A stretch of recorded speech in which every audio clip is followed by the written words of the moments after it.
Yep. And we are live finally. Only 1 hour and 6 minutes behind schedule. So basically, bro, like literally when I was saying like I'm gonna try and take the next level investor, I'm gonna get fucking mics, I'm gonna get fucking laptops, I'm gonna get all this business. Where's books now when you need them? Do you know what, man? Like I said, like like between 10 to 9 and about half 9. I'm surprised he didn't just fucking throw his phone in the Thames. I was just like, I was like, right. I was like, I can't get the sound coming in the mic. I can't get that call live. I can't get no sound from mic. I can't do it. Like, mate, it just went fucking terrible, didn't it? Not yet, mate, but you've been kicked out of all the groups. It's just, you know what's funny though, when we were just talking there before we went live, I just seen a message. I've been made admin. I seen a message pop up from Bookstar saying, "Is everything okay?" It's like, no, it's like you fucking, I've volleyed my laptop out the window, I've fucking set fire to the mic, I've kicked 2 of the dogs, and I've quit podcasting for life. I'm gonna move to Battersea and open a dentist. One of the years come past. Yeah, fuck you, Trevor. Right. So like obviously we've put a bit of effort into this one, and we've got a bit of a wrap up for everyone. After 15-hour shifts, you know what I mean? It still put the extra few hours in last night. I know. We were on the phone late last night doing this one. I think like getting all this, like all the stuff loaded up and everything. And what time did I think I turned in about fucking like 3:30. Like, and I was at work at 9, and like I just like burning the candle at both ends. You work from home, bro. So like, you can lay in there, bed, slap my laptop, and go away. All right, chill out on the fucking personals and that, like fucking lay my life out. Yeah, I mean, I didn't want to promote my gigolo business through this platform, but you know what I mean. Like, if you need anything, call Pimp Jimmy on. Right, we'll be back with you after these short messages.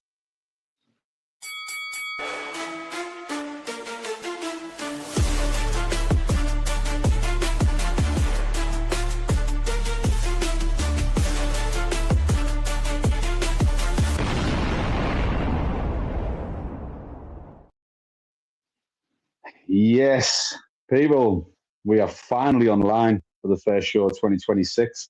And as mentioned previously, we're going to do a little bit of an award. 2027, Dear guys. He's just trying to load these shots up now, and you're getting in the way of my flow. So, as we mentioned, we're going to do it.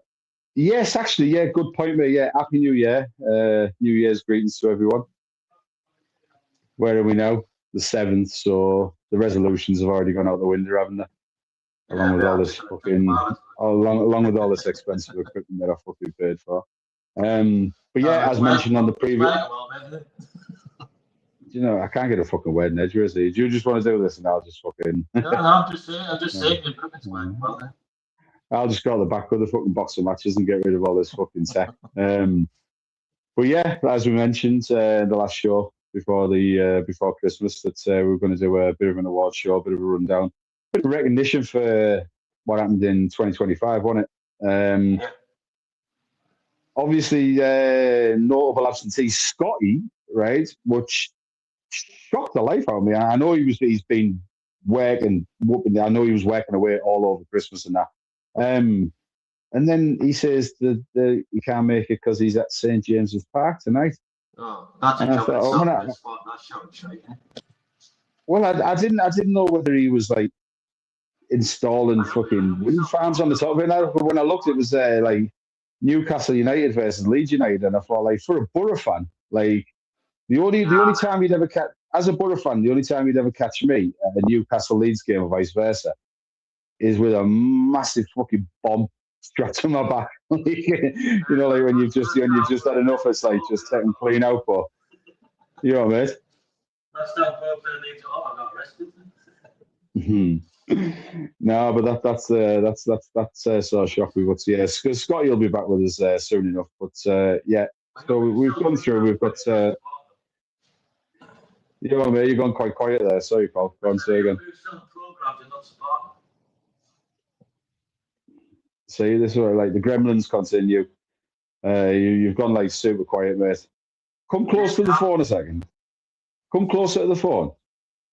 Talk for us. Give us a mic. Yeah, give us a mic chat. I don't know. You've gone quite echoing, quite quiet. Yeah, well, we'll soldier on, won't we? So obviously, hasn't gone as smoothly as we wanted it, but you know, we're professionals. We carry on. It's Don't Gas the belt. You got myself and Matty as part of the bigger Don't Gas team. So obviously, don't forget to like, share, subscribe, get on the channels. Not just the boxing we've got the weekly bad show, the football. It's Buckstar and JD. We've got a number of got bits of content coming out now. Steve new on board. JD started his JD Talks. So obviously, every little helps. You know, just go on, like, share, subscribe. We need to get them subscribers in, and it'll enable us to obviously take it to the next level, the next platform. But hopefully, you know, the boxing fans, we've got what you want for tonight. So yeah, as previously mentioned, we've gone through. We've got a few categories, haven't we, mate, for notable situations from 2025. I thought we would start with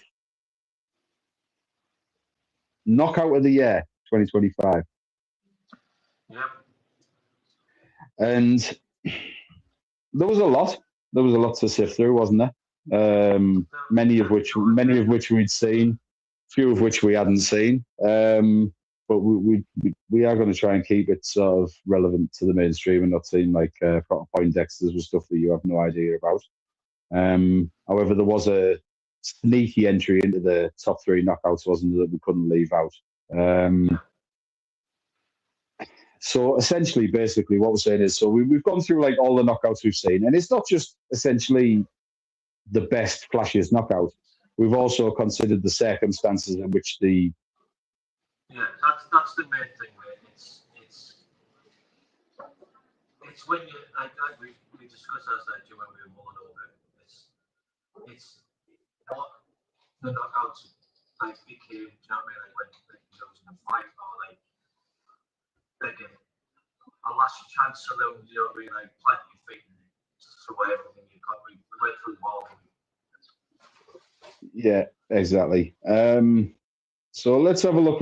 So we did pore over this for a while, didn't we? When we try to narrow it down to a top 3 for each one. So what we come up with, and like you might agree, you might disagree. Get at us in the comments. You might remind us of one that we've completely forgot. I very much fucking doubt it, but you know, if you think, you can send us an email at I would like a job at the Belt Podcast. .com. So let's have a look. So the shortlist. So the shortlist we got was so knockout of the year nominees. So as mentioned, the first entry there isn't going to mean a lot to many people. So this was a Masataka Taniguchi against Condor Inaba, right? Now I'll be completely perfectly honest. I'd never heard of either of these fighters. I was doing some research for the best knockouts of 2025, and I had come up with this one. Now, obviously, we're going to get to a position where we can show you this footage. As it stands, we're not really on that level where we can pull it, but we have in the description for the video for a link to all 3 knockouts, which you can just go on and click the YouTube show for. And I would implore everyone watching, right? And I dare say that's 100% of the people here who have not seen that Masataka Taniguchi knockout, right? To go and watch it. Because like you say as well, it might not be the highest level fight, but what we both loved about it was the way he set the shot up on it. People who are watching are avid boxing fans, then they might want to see it. Well, do you know what as well? Yeah, I might be being a bit egotistical there, mate. It's like a bit patronising. Maybe there's people watching it and being like, "Yeah, fucking watch that fight live and then got up and watch it again the next morning." You know what I mean? That's the argument. There might have a different way to what we have, but we've gone for like to the whole audience. And we've got to everybody, the full reach, not just to like people like us who are geeks and boxing and watch everything we can. Do you know what I mean? We've gone for the ones that yeah, they've got the world stuff. yeah, we have. But I'll be honest with you, mate. I don't know whether you'd agree or not. Like our lass says it all the time. Like even something is like sort of manly and stuff like. But you still have to be a geek with it. You know what I mean? We're still sort of like. You have to be a geek to have a passion in anything. Do you know what I mean? Like to sit and put the time in that we do and sit and read things and like you just like. Amateur boxing, mate. There you go. This is what I'm talking about. Do you know what I mean? It's like, do you know, like I used to. I go to amateur boxing events, obviously not all around the northeast. You know what I mean? Like I love it. Exactly this what I'm on about. Like, do you know what it was like? I was like an avid watcher of the Olympics when I was younger, and it'd be all of it. You know, the swimming, cycling, blah, everything. Now, you know, like, obviously you've got your big hitters, like you've got your 100 meters final and stuff like that. But like, as soon as the Olympics come around, I'm literally just like on the iPlayer, it's just like right boxing, and I'll just watch all the amateur fighters because as well, right? Like, look at the fighters that have come through the amateur Olympic scene. You know what I mean? They're like have went on to be like massive superstars. Your Anthony Joshua's, Floyd Mayweather's, Andre Ward's, even fucking Deontay Wilder to an extent. You know what I mean? Roy Jones Jr., biggest robbery, professionally or amateur wise of all time. If nobody's seen the Olympic final from Seoul, Korea in 1988, when how old was Roy Jones? Then was he 15? Was he 15, 16 year old and he fought the whole fight of the Korean in the final, and even the fucking Korean guy just looked like embarrassed. And I think recently he went and presented the gold medal to Roy Jones, did he, last year? Went across to Florida, Pensacola, and gave him it. But anyway, a lot of Americans got robbed. Mayweather got robbed when he did the Olympics, didn't he? You know what I mean? It's like. Yeah, Mayweather got robbed as well, wasn't it, against the fucking a Bulgarian in the semi-finals. So, but that was in Atlanta '96. He was on turf as well, wasn't he? And he absolutely peppered him all over. Do you know what I mean? Like if you want points from him, yeah. But I'll tell you what, right? On the flip side as well, London 2012, Anthony Joshua. I don't think I might get some stick for saying this, but I think Joshua was it the semi-final or the final? Semi-final, wasn't it? Yeah, I thought he lost that semi-final. He beat he fought an Italian heavyweight, didn't he, in the final? He like convincingly, but the semi-final, I thought he got a bit of a gift there. He didn't shine it, to be fair. Like he didn't shine all the way to any fight for the full Olympics. Nah, I agree. But anyway, like I say, we digress. So we'll go back to the nominees. We had Masataka Taniguchi, Moses Itauma, albeit against Mike Balogun, which was a less notable win than obviously him sticking it across Dillian White. But this was one of your picks, wasn't it? You picked this one out, and it was one of the ones that as soon as you said it, you got at me and you were like, "What about that Itauma shot?" And I knew straight away which one you're on about, where he was on the retreat. Because he's already done half the job, won it, but like obviously made him desperate for a bludgeon. But like we were saying as well, the beauty of that knockout is it's easy to plant your feet and put the power in it, but he's moving backwards almost in midair in it. It's like it's moving backwards, mate. It's like, do you know what I mean? It's all of a level of skill to like moving backwards and catch somebody with that shot. Do you know what I mean? Like that wasn't just a shot you threw out to keep him away. That was a little short, sharp check left up with. Like he knew what he was doing.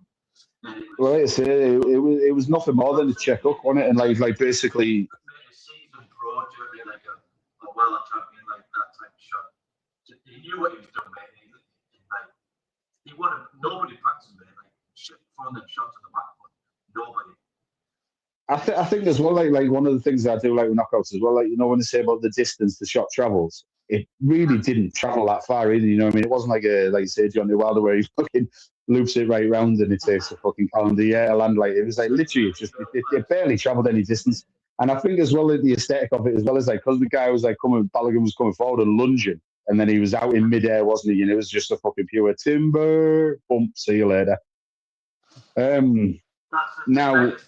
That's like what Mayweather used to do very well. It's like that's using someone else's momentum and force it against them, yeah. Double your power, do you know what I mean? It's like, but for him to do that, mate, at such young age, and like, just have the ring craft and the boxing brain to do that. It's absolute. And that's when the boxing side of things turns into science, doesn't it? They call it the sweet science, but like literally, like you say, when you're using. Instinct for him, do you know what I mean? Like, it was a way through the shot. Like, he didn't. So while he's on the way back, he could have planted his feet, but went straight down the middle. With his right hand, do you know what I mean? And just try to plant him. But I think the beauty of the way he threw the shot and the way he moved back as well. I don't think it was a case of like it's happened on the fly, and you'd give him credit for seeing that short window, that short opening. But I think it was engineered from like sort of like when you're going like sort of 5 moves back. Like he's like basically he knew he was panicking. He put him in trouble. I think he knew what type of shot he wanted to do, mate, but like to get someone to set traps, mate, that's what boxing about, set traps and stuff, you know what I mean? And like, but it's just on the back foot, mate. Like it's so hard to throw a punch on the back foot, mate. Unless you've done it, you don't know, you know what I mean? Well, especially you get that amount of purchase on it as well, you know what I mean? Heavyweights punch hard, but they can also take a more fucking punishment, kind of.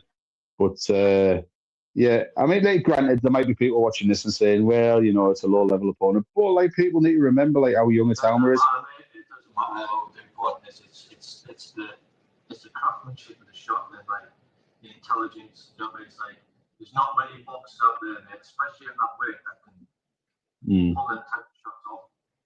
It was. It keeps going back. It doesn't throw them type of shots out. I think it was quite cinematic, that knockout, to be honest with you. So that was a good shout. And then obviously we paused over we had to narrow it down to 3, didn't we? I mean, it'd be lovely to sit there, right, he's the top 10, you know, but like you've got to narrow it down.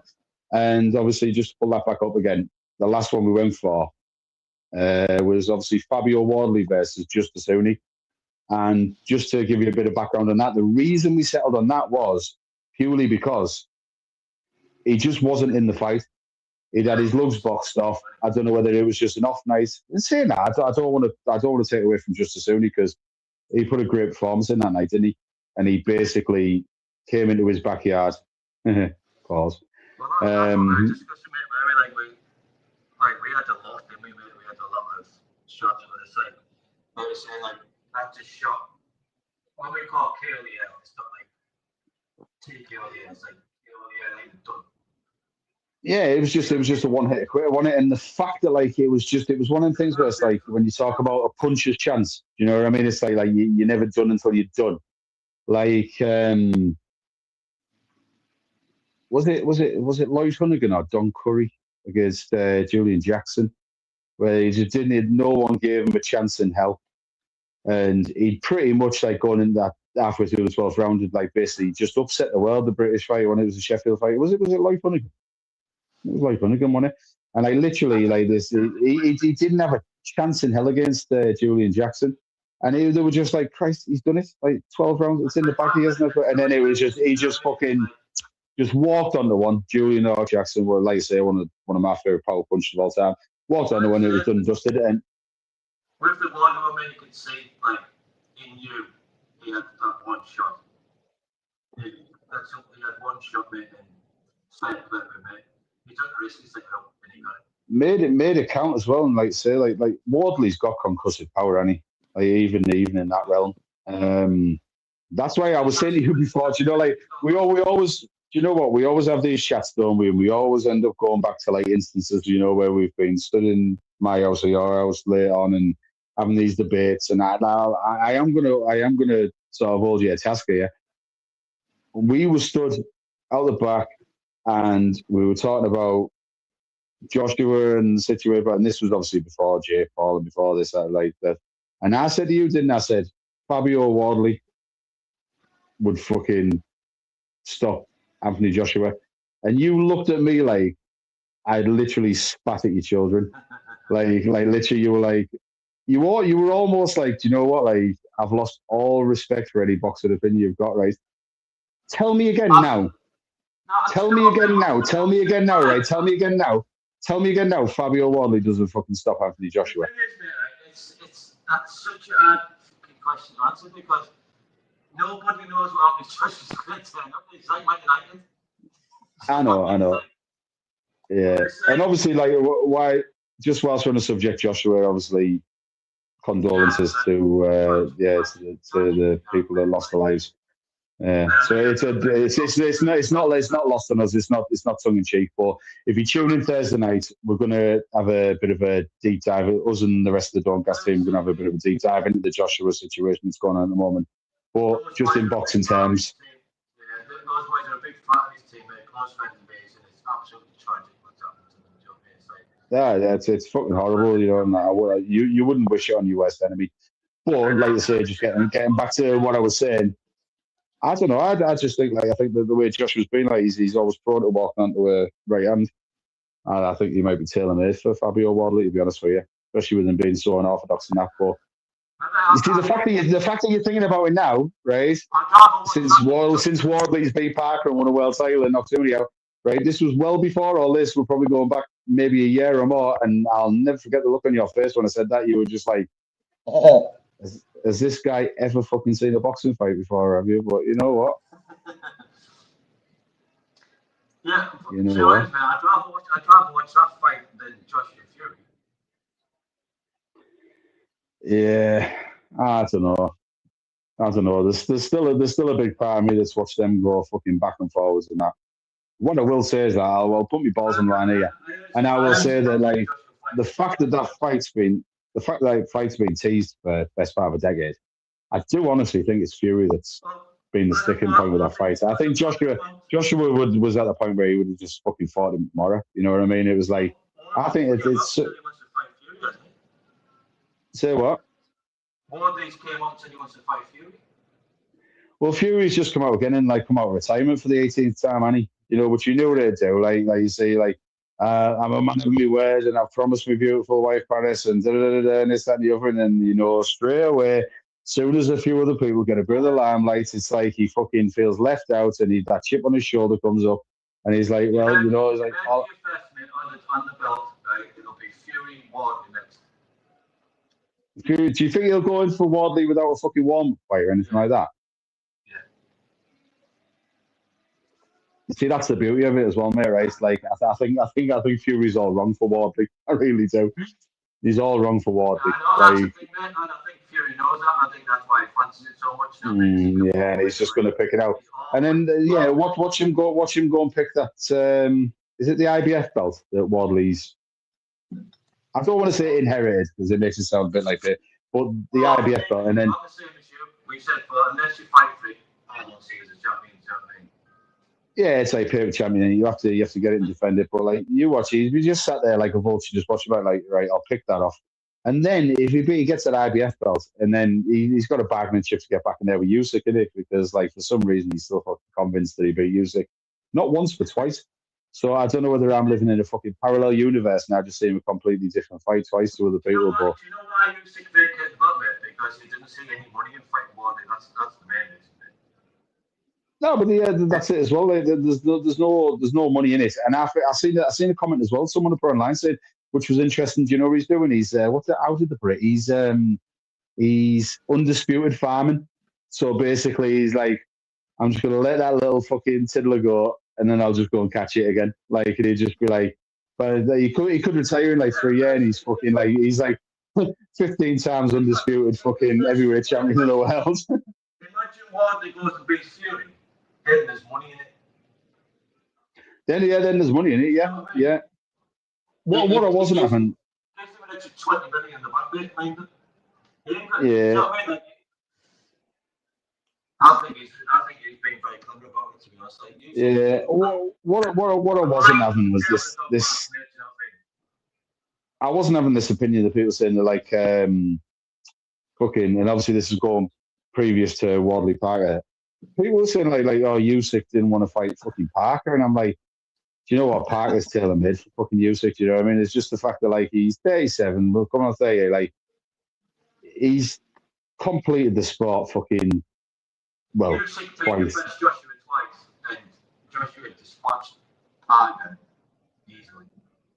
Yeah, a lot. He's tailor-made, mate. Like if he fights Wilder, right, it's the American thing that it's going to make a lot more money, man. Probably any of the fighters that. Do you know, Yeah. maybe Fury. I think a little bit too much was made of Parker's resurgence on it when you look back, I say. But we've discussed that, and we do digress. So I am going to have to stop here. So obviously, those were the nominees for Knockout of the Year, right? And what we decided was the winner. Drum roll. The winner of Knockout of the Year 2025 we gave to Moses Itauma for dispatching Mike Balogun in midair. And like I said, what a beautiful shot that is, because that just tells the story of what happened, doesn't it? Like he is pirouetting, spinning midair on the way down. But as previously mentioned, a link to all three of these are in the description for the video. So if you think we're wrong, say again. And other links are also available. Yeah, exactly. But yeah, like I say, link to all them three knockouts available in the description. Now, moving on swiftly, because we have digressed. We always do this, don't we? We always get embroiled in this fucking chit chat. You know what I mean? But who's going to get sick of watching Corey? I mean, let's be honest. We only do this for us, don't we? Let League almost like do it and then go and watch it online. Right, next category is a fucking corker. Right, I think for me, like probably my favorite category at the end of every year. I love the KOs. I love the big achievements and whatnot, but the spectacle winning, fight of the year, right? Now, this one was a fucking nightmare to narrow down, wasn't it?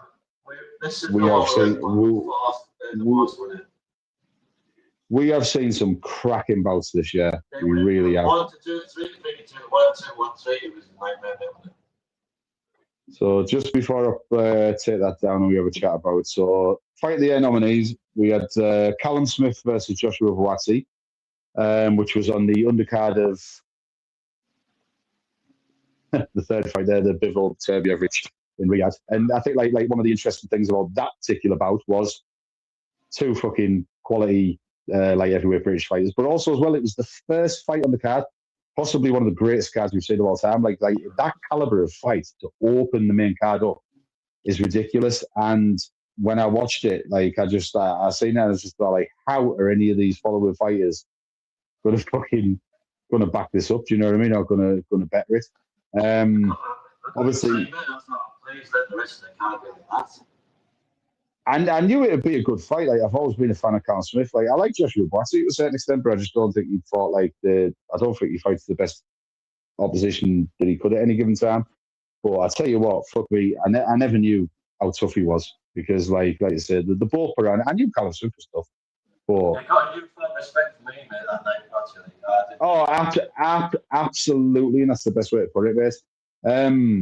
Secondly, obviously, we know the rematch was an absolute washout for whatever reason. Obviously, Eubank had his health issues and whatnot, and if we're being honest, shouldn't have probably been in there. But the first fight,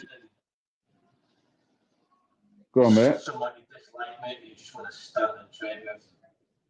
Yeah, the first fight was an absolute barnstormer, wasn't it? Both fighters turned up, and obviously, thirdly, this was a difficult one for us, and it's another one for the purist, isn't it? Because like we watched the first Bivol Beterbiev fight, which Beterbiev took, and it like we even said, didn't we? It got about round 8, round 9. You're like, you know what? If you weren't into your boxing, you probably think this is shit. But we were obviously sat swooning, and the rematch they didn't fail to deliver, did it? And I think like obviously what stands out for me, the one lasting memory for that fight for me was the way Bivol. I mean, he boxed a great fight throughout, but when he needed to put his foot down in them championship rounds, and I think maybe like halfway through round 9 through 10, 11, 12, quite possibly one of the best sort of boxing performances. Punch perfect, foot perfect, like standing off. And even the way he altered like the pressure and the power of his shots, like everything he threw. Sorry? He convinced everyone and Benavides he was done. I was like, oh my god, he's like, what's going on? And then he just, they said, second half of the fight, he's just like, that's why you are where you are. But the thing about that fight as well, mate, like going back, like looking at it, is, and I've watched it a couple of times, like just like you say, with geek sandwich, you know what I mean? It's like, I can just sit and watch these things, like just like, but even Bivol was so good. Beterbiev's that person that like, he was never out of the fight. He was always giving a great account of himself. You know what I mean? It wasn't a whitewash. He wasn't running away with it. And it was just at a point in the fight where you thought, right, if Bivol's going to do this job here and like sort of stop the beast that is Beterbiev, he's got to put his foot down, and he just fucking did. And the way he did it in like combos, like, and the way he was moving in and out and like feints to invite, like, again, anyone that's going to bother watching us talk about this, right? There's no way you haven't watched that fight. If you haven't watched it, he won the fight. Like, he won the fight in the first half of the fight because of how much he took out of Beterbiev in the first 6 rounds. You know what I mean? Like, and stole around here and there. He took so much out of it, and he just played it on. You know what I mean? Like, it Beterbiev believing like he was in the fight like it was the first one, like 50-50, and he just wasn't ready, and he showed that he wasn't. The boxing IQ and the boxing brain, mate, just through in the end. You know what I mean? So, it's a bit like you went and fighters say you come back and fought the fight you should have the first time around. Yeah, I'd like to say, well, like, yeah, he won in the first half. Like, to beat someone like Beterbiev, you have to win the full fight, innit? You know what I mean? Like I say, it wasn't landslide. I had him ahead going in the last thing, but it's just one of them situations where two great fighters knew it was relatively close, but you could see there was someone was clearly just sort of like edging ahead.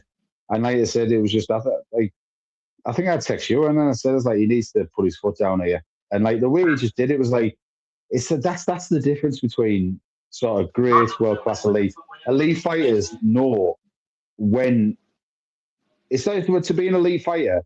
It's not just a case of you just go out there and you just elite for every minute. You know what I mean? You know, it's like you're going to get challenges and you're going to come up against obstacles. To be the elite fighter, you know when to fucking put your foot down. You know what I mean? When to press that button. It's a bit of round to round. You know what I mean? That's what an elite fighter does. Like, it doesn't matter what they train in the gym. They have a plan A, a plan B. You know what I mean? But it's like the elite fighters, man, they're changing the fly themselves from round to round. You know what I mean? Like, you can't train that. That's in them. Do you know what I mean? It's like that's what makes them the best. Yeah. You know, like, just their ability to like see things that are not going their way and change it and make take an advantage. It's like it's portrait seeing it when you see the best of it. Yeah. Right. Do us a favour, pal. Just because you're cutting out a little bit there. Just jump out and come back in. I'll have a bit of a chat around about you before we reveal the winner. See if we can just get that back on a bit. It's waning a bit for whatever reason. So everyone, you know, like the Gremlins are happening. You know, the show that we put the most fucking planning into and everything, it was always going to happen on it, you know what I mean? But yeah, so we'll get Matty back on the second. It was me that was it. I was littered with fucking technical problems at first, and then obviously his sound just went a bit fucking terrible. But yeah, just looking back, so I'll just pull them nominees back up. Callum Swift, Joshua Watsy, Eubank Jr., Ben 1, Bivol Beterbiev 2. I think let's get Matty back in there. I think that obviously the first two fights would appeal to even the casual. Third one, not more so. Just take that off there. Are you back in, mate? How are we doing? You all right? Say again? Yeah, I did. It's just dipping out and dipping in, mate. Like I say, I think like whatever my problems were is bled across. But we soldier on. You know what I mean? Simple as that. Do you know what? It might be my sound setup with all this new stuff, and like everyone's like, "What's going on about?" It even perfectly fucking clear. You know, I will say. Yeah, I'm not being funny, but I've been chatting. So this is fucking like 10 to 11 last night. Right. So anyway, we digress. So what we settled on, and this is exactly what we were saying previously, even though Wardley didn't get knocked out of the air for us, he was in that top three because chips were down and it was the circumstances of it, right? Yeah. The reason we've settled on this winner for Fight of the Year, right, is again circumstantial because in this particular fight, there was no belts on line, there was no marbles, there was no in undisputed, there was no 3-decade-long family rivalry. It was just basically two honest, good British fighters fighting to get up the ladder in the light heavyweight division, opening a card where essentially, you're not performing to a packed arena, even though, fucking hell, I mean, that fight 5 years ago could have filled any British arena it could. The winners of the last two categories, which you got announced in May, were not world titles.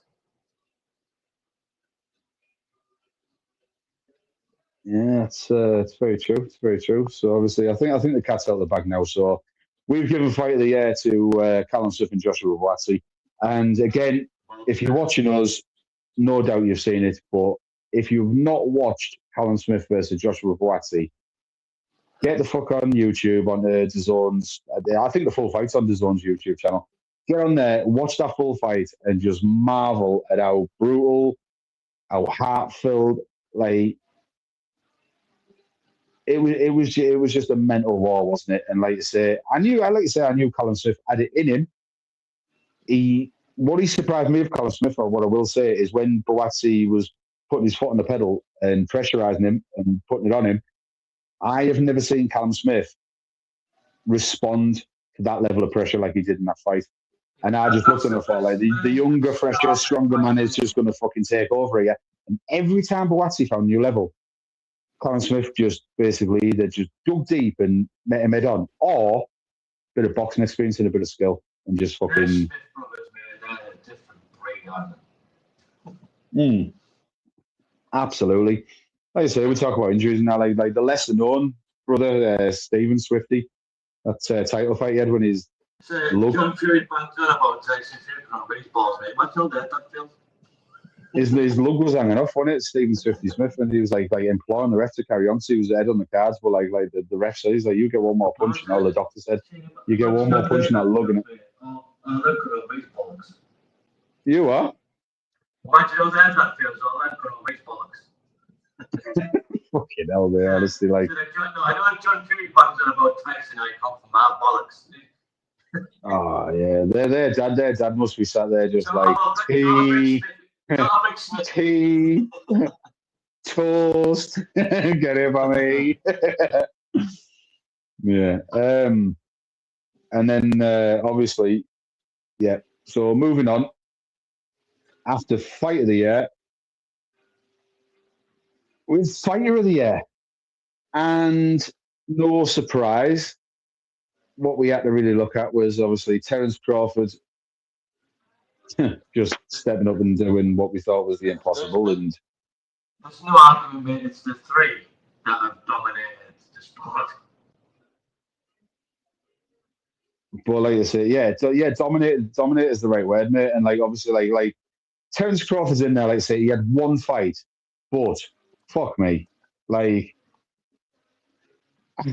I didn't want to say like I didn't want to say no one thought he could win, because I thought he would. If you go back and watch the parlay episode of the belt that I did with Crutch, I said Crawford on points, but it's still a fucking stretch, innit? But to do the way he did it, the way he made like you say, me and you looked at each other. Was it the 10th or 11th round? It might have been the 9th, but later on in the fight, when he countered Canelo with that shot, and Canelo sort of just like fucking deflated, didn't he? Like you just see, like when he reacted the way he did, he sort of like half turned away, and me and you just sort of like snapped our necks and looked at each other and say like, Jesus Christ. Nobody's ever done that to Canelo, and like that was one of those like he just didn't know what to do. He had no clue how to do it in there. And the thing is, he was out of ideas. Yeah, I mean, everyone that stepped up to fight Canelo that's being beaten. Yeah, he was out of ideas at that point. When like you see, you don't see Canelo in that position. And I think the beauty of it as well is like Terence Crawford was like so he was like you go back and you watch everything in the build. Like Terence Crawford was so sure he was going to win that fight. Like it wasn't even like blind faith or bravado. Like you watched it beforehand and you thought. Yeah. Go on. Go on, man. Go on. I'm just saying you watch the build up back. Like you thought it might have been a bit of blind faith, bravado. Do you know what I mean? Because you have to believe you're going to win these like fights if you go. But like the way he went about the performance, then you look back and think like, nah, like this guy was sure. Like it wasn't even in his reckoning. Like what did he say to Canelo at the press conference? He's going to stomp a mud hole in his ass. And do you know what? No disrespect to Canelo, one of the greats of our generation, but he fucking did, didn't he? He really, really, really did. And anyone that had it close was, I don't know, Mexican or just loves a good ginger. We'll get to the guy who might have had it close in a bit.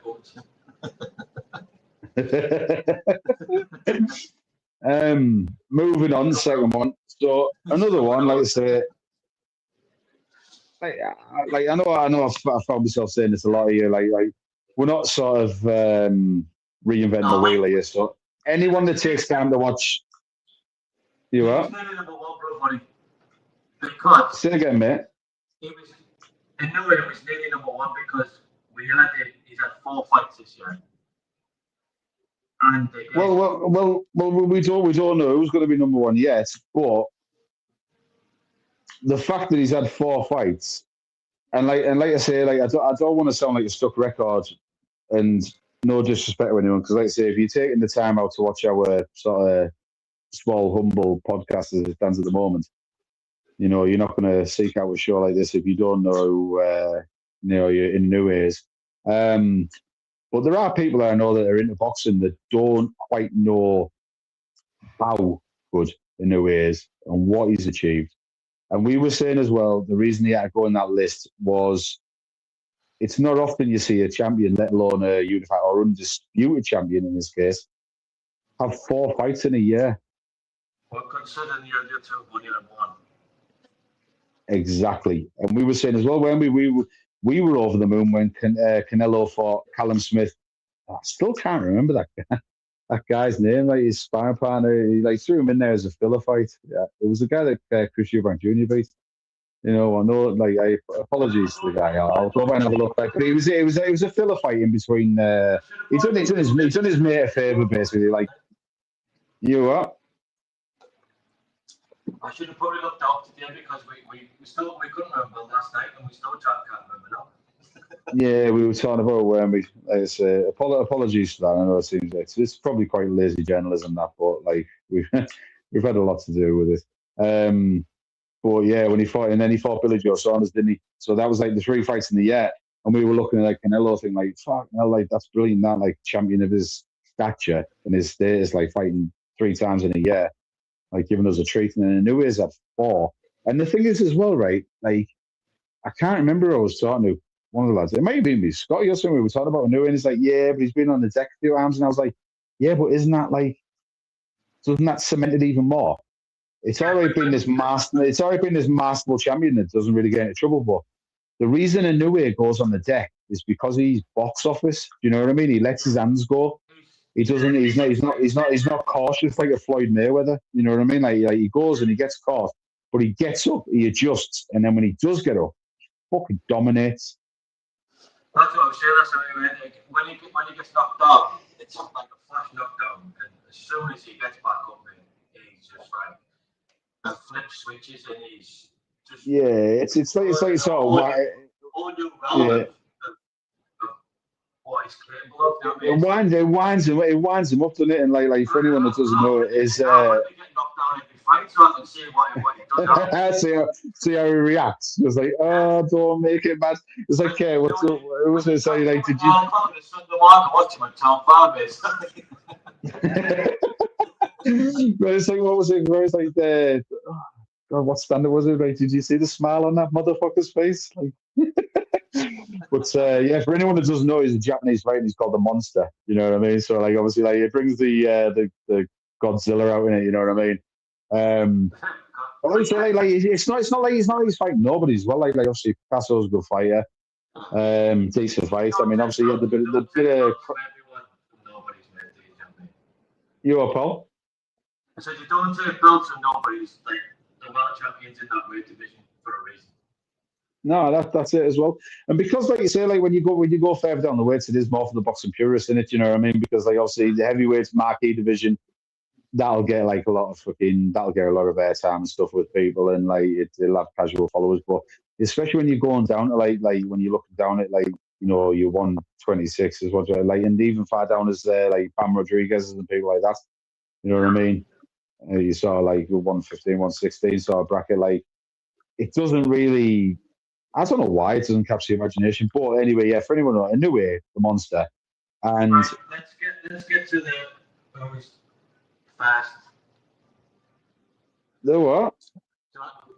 Are we having a drum roll? No, well, we haven't. We need to mention the last one as well, Alexander Usyk. Now, well, yeah, we do. He's on the list, isn't it? Like, yes, again, he's only had that one fight in it against Daniel Dubois, but obviously there was a lot of chitter chatter about like, oh, he cheated Dubois. I don't believe it. Like, yeah, I'm a Usyk fan, and it's easy for me to say that. But you tell me a Usyk fan. No, I'm a big fan. But the only thing for me is like I think he's such a gent, he's such like an honourable man. Like I think if he got caught with a genuine body shot and it wasn't a low blow, I don't think he's the type to try and kid a referee. You know what I mean? Like I think he's the type of like sort of like, swallow his medicine and then come back. But I mean, he had the Dubois situation where Dubois he took the loss. He took the loss. You what? I think it was a legal shot. Legal. Yeah. You think it was a genuine shot? Yeah.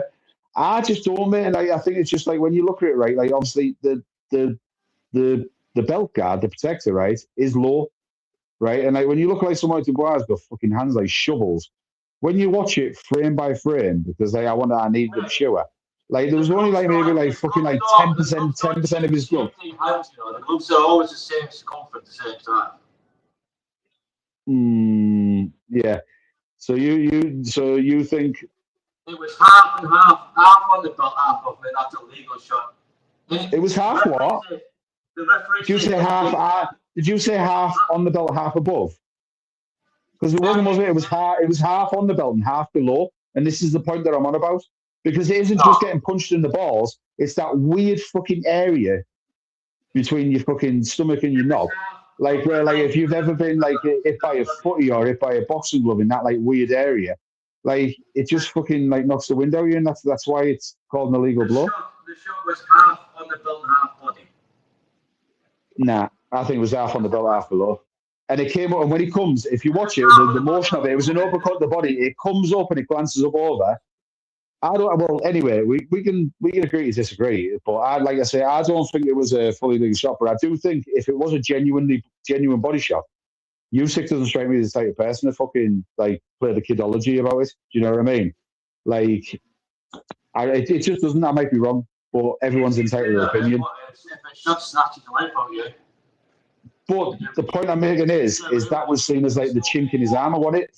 From that, everyone's like, oh, he doesn't like the body, And then he does Joshua, he's done Fury. But Dubois came back with a vengeance, beat Hrgovic, and then he ices Anthony Joshua. And it's like, right, okay, like, do you know what I mean? It's like the guy that possibly had Usyk's number, depending on how you look at it, your opinion. And what Usyk did to Dubois at Wembley Stadium, right, was nothing short of. I don't want to coin a fucking cliche term like the schooling. It was worse than schooling. Not annihilated. It was basically like a fucking hell. I don't want to be disrespectful. It was more of a masterful, like a. I struggle to think of the right term, mate. I need to think of the term that basically gives Usyk his flowers for it, but doesn't sort of like disrespect Dubois. But basically, do you know who it was? Do you know who it was? He was like a fucking puppet on a string for the entire fight, and he just waited for that opening. And like, look, we know Dubois got a bit of quit in it, but that the way he set the way like and if the thing about Usyk as well, he's like so technically brilliant, and the way he offset his feet to create that opening for the knockout blow. If you look at his if you took a screenshot of the footwear and you looked at it, you'd be like, oh, that's all wrong. But it's that switching to unorthodox sort of stance and technique when it's right just to open that gate. And he fucking done him. And I think one thing was, well, like, yeah, probably Dubois could have got up from that. But in his defence, what was the fucking point? Because it had just got worse and worse and worse and worse for him. Because when he knows he's beat, mate, he quits. Yeah. But I say like that. Like I'll give him that quit there because it was not going to get any better for him. It was only going to get a lot worse. But anyway, so just because of Usyk's like say stature, what he's achieved, he's in there. Sorry. Yeah. So what are we like? What were we saying? What did we give? Who did we give fighter of the year to, mate? We give it Crawford, didn't we? It's got to be Terence Bud Crawford, hasn't it? For that achievement. Not just stepping up in 2 weight classes, beating Canelo, but... That's the thing, mate. It's stepping up. It's what he was going to achieve, how he achieved it. It was everything. And what he represented as well. Like, he made history in the sport. And he's one of the most, like you said, mate, he's one of them. He's one of those top 20 millions because he's not a flash fucker. Same as Usyk. He's another one. Yeah, and like you say, Crawford, what he went undisputed, 3 different weight classes. He went for he went for one of the biggest fucking gatekeepers you could have got to get at that route. And also as well, like we were saying last night, like what I kind of love about it as well, he could have stuck about for a little bit. He could have dropped down once and then done a bit. But he's sort of like, do you know what? Sometimes there's a right time. There's a right time to retire in there. You know what I mean? There's a right time to bow out. And I think that was one of the mistakes that Roy Jones made. My favourite fighter of all time. Roy Jones stuck about too long.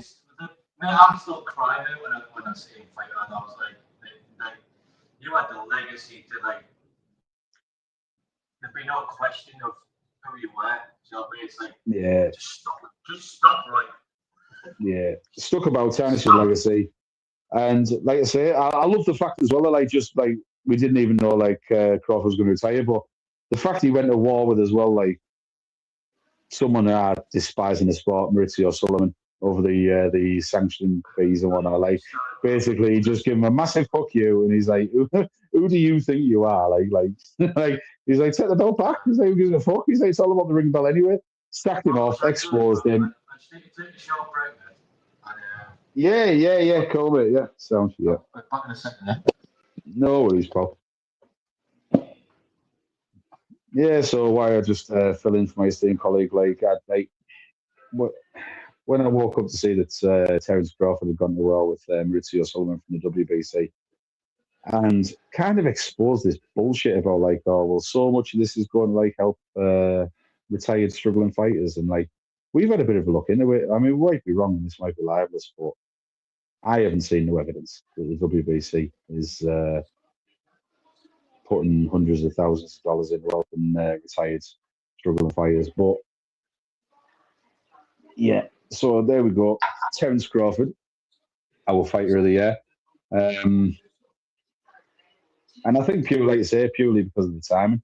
It's if he'd had another fight at 168, or maybe dropped down to 160, another fight, and even won, but maybe struggled a bit, it might have sort of took the shine off. And like you say, it's there's the right time to go, and he chose the right time as well. And also as well, if anyone watching this hasn't seen the Terence Crawford retirement announcement video, man, it's poetry, absolute poetry. Like you can just watch that over and over again if you love the man, you love the sport. I can't. we were looking at a category of robbery of the year, because boxing historically has never been short of just fucking shocking decisions and robberies. But there hasn't been many of late. There hasn't been many. I'm just saying. My we were looking at we were maybe looking at doing a robbery of the year because there's never been short robberies. But this year there hasn't really been a lot of robberies. Obviously, we earmarked Pacquiao against Barrios, which like Pacquiao, the 124-year-old Pacquiao clearly beat Barrios. He got called a draw. Which, to be fair, though, in the first place, Pacquiao. Let's face it, Pacquiao shouldn't have been, as much of a legend as he is, he shouldn't have been able to just walk straight back into the sport and get a fucking title fight. It shouldn't have been. It shouldn't have been the case. So we haven't seen any big robberies, and I think like we'll tip our cap to and a special mention as well there, Turki Al-Sheikh, because he is making sport just for us at the moment. We've had decades of frustration not seeing the fights we should have seen, seeing blatant robberies, and I think he's slowly aching that corrupt side out for me. Yeah. Because I can't recall. You might have it because we haven't any show he puts on there, like it's like there's no like, oh, that's wrong, that's wrong. You know what I mean? It's like it's pretty much how you expect it, like as a boxing fan, like we score ourselves, don't we? It's like it's never far off, do you know what I mean? It's like I don't think anybody dare because they'll be like, I don't know, you're probably like. Well, do you know what I think as well is like obviously like these the reason these massive fights are happening now is because they're getting paid well. You know what I mean? Yeah. He's there with his blank check. I mean, like if you look before Turki Al-Sheikh came into the situation, and you had Tyson Fury screaming about like I'll fight him, but I want 100 million. The fucking like TNT, Sky, they weren't putting that kind of money up for both fighters, and then he's coming and just went, hey, there's 104. Get the change, buy yourself something real nice. How long would the Fury Usyk fights would have took to make? Do you know what I mean? I honestly Joshua Fury fights down. Do you know what I mean? It's only because of Turkey now. That's the reason why the Fury Joshua fight's been as close as ever been. Yeah, that's right. And like, look at the fights you have, like your Bivol Peterbiev situation, that wouldn't have happened without him. Yeah. Like the Usyk Fury situation wouldn't have happened without him. Crawford fucking Spence wouldn't have happened without him. Like, look at all the like and countless others we've had in the last couple of years. And I think as well, like because like these are the fights I want to see, so I'm going to make them. Like he's like us, but he's got the money behind it to say like, fight me. That's it. Yeah, it's like he's bought the rights to the soap opera and he's like writing his own scripts, isn't it? You know what I mean? But fucking all power to him. As well.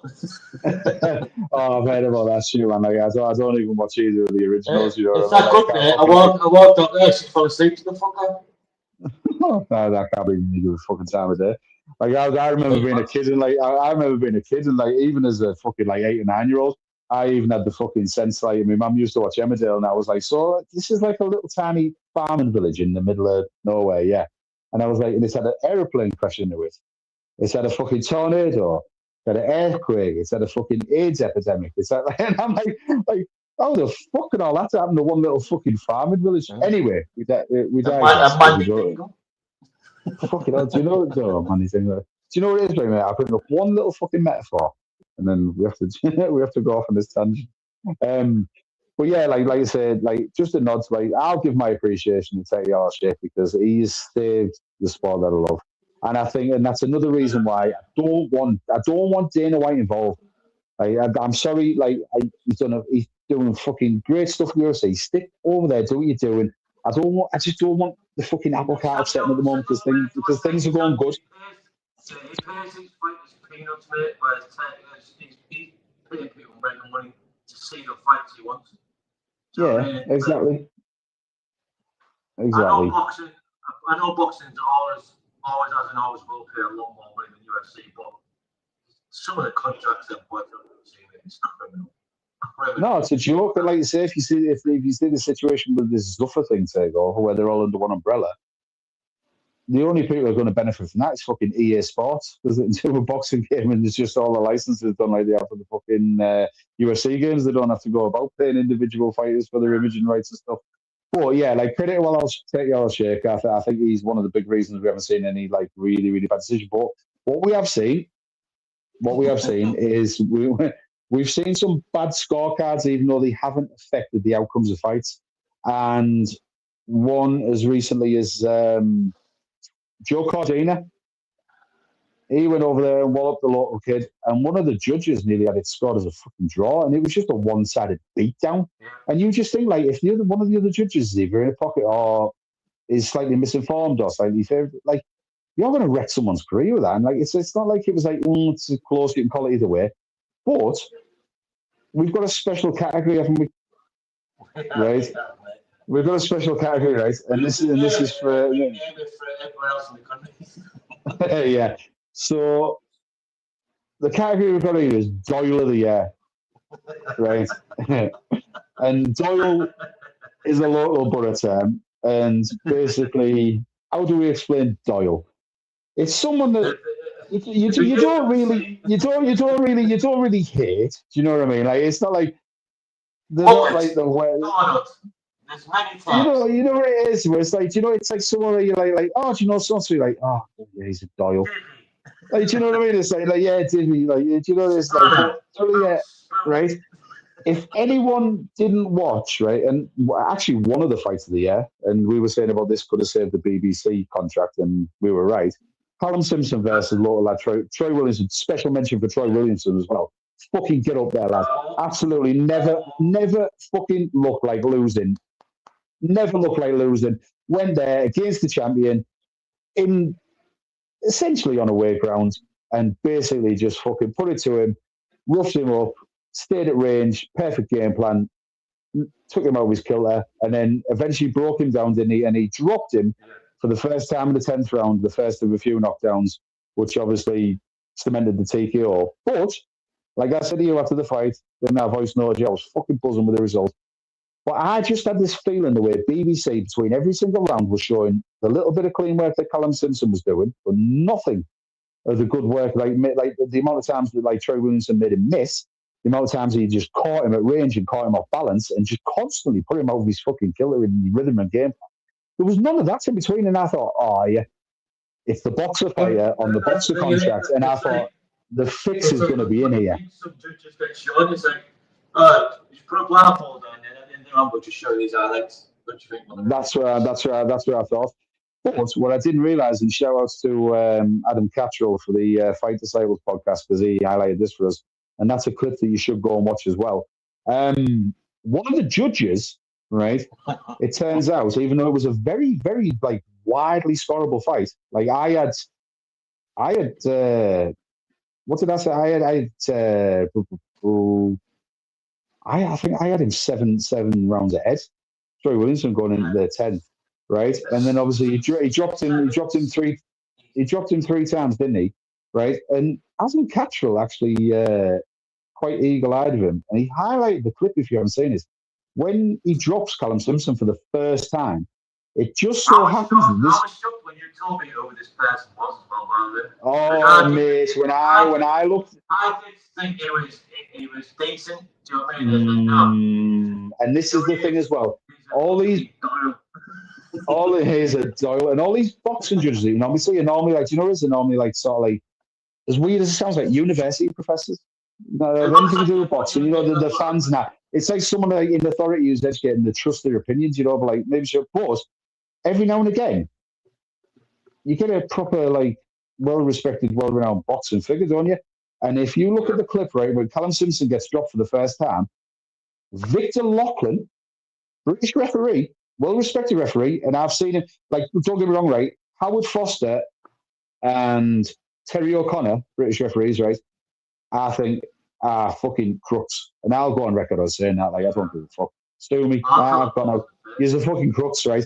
And Victor Loughlin was one of the most realistic ones. And it turned out, when I found out that like Victor Loughlin was the judge that had it scored near enough a draw at the time, and then put his head in his hands. If you're a judge and if you put your head in your hands to see a particular fighter go down, you've got to wonder, what the fuck?